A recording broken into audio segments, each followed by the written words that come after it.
Não deixa de ser. Muito bom dia, ministro. Bom Prazer dia, imenso tê-lo Cláudio. aqui novamente. Então, não deixa de ser curioso a gente observar a cena, né? O primeiro é uma tentativa. O governo anda tão perdido, né? Aqui em Brasília é muito frequente a gente ouvir a expressão que o governo acabou. Está tão desencontrado, não sabe o que fazer, que agora tentam criminalizar a articulação política, a conversa política. Eles falaram ontem, aliás, houve até petista que denunciou o governador de São Paulo ao Supremo Tribunal Federal, aquela coisa de os petistas aprenderam esse caminho, né, de tentar de alguma maneira sinalizar, oferecer ao Supremo Tribunal Federal a chance de tomar, adotar essas suas decisões tão contestadas. E também os personagens, né? O ministro que disse que isso é crime é o ministro que pagava tapioca com cartão de crédito corporativo do governo, né? O ministro Orlando Silva. Enfim, é tudo muito estranho. Mas você não acha, Álvaro, desculpe, Aldo, que isso também revela esse lado frágil do governo? O governo está tão desesperado, né? Sem números, sem deputados suficientes, sem senadores suficientes para enfrentar nenhuma investida, grande investida de setores da oposição. Não parece uma atitude um tanto quanto desesperada do Palácio do Planalto, do governo de maneira geral? Cláudio, eu creio que é isso também, mas não é apenas isso. Eu fico, às vezes, observando o paradoxo desse julgamento, tido como o julgamento do século.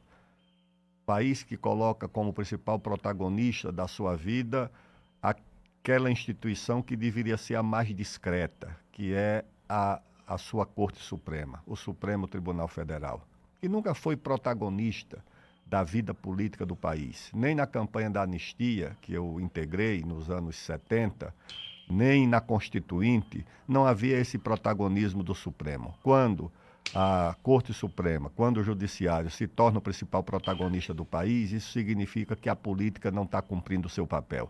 E isso é responsabilidade, naturalmente, das instituições essencialmente políticas. O Poder Executivo é o fracasso do governo, o fracasso do presidente Lula em conduzir esse processo, em liderar esse processo no país. O governo não dispõe da capacidade sequer de se relacionar com o Congresso.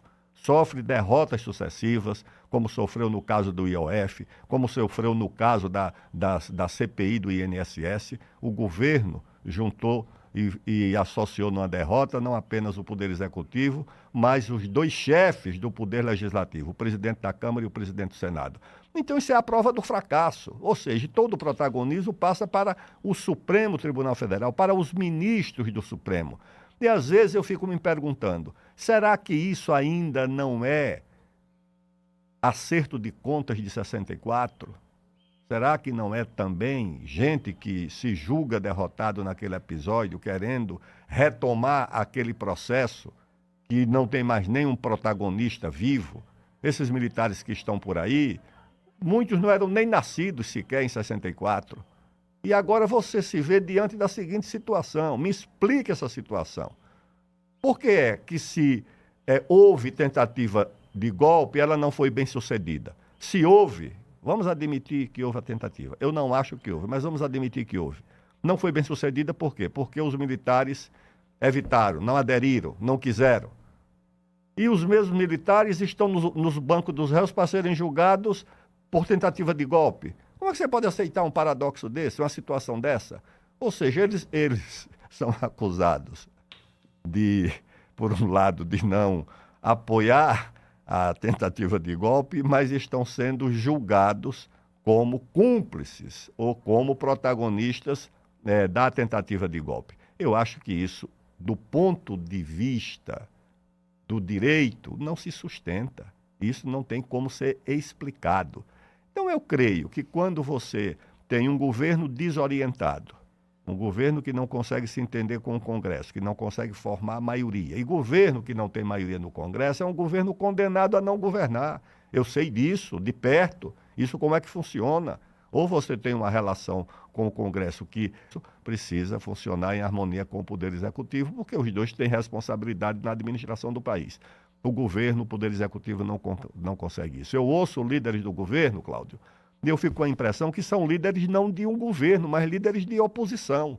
O discurso do líder do PT na Câmara não é um discurso de quem é líder do partido do governo, do partido do presidente da República. É de quem é líder de um partido de oposição. Você ouve e diz, não, essa liderança não tem um governo para proteger, para administrar, para defender. É o discurso de quem está na oposição. Eu acho que isso é absolutamente insustentável e inviável. Ah, tudo bem, mas qual é a conclusão desse julgamento? Esse julgamento, seja concluído da forma que vier a ser concluído, eu só tenho que antecipar o seguinte: ele não vai pacificar o país, o julgamento não vai pacificar. O julgamento pode escrever mais um capítulo da disputa, do ressentimento que o Brasil precisa sepultar para cuidar do que é mais importante.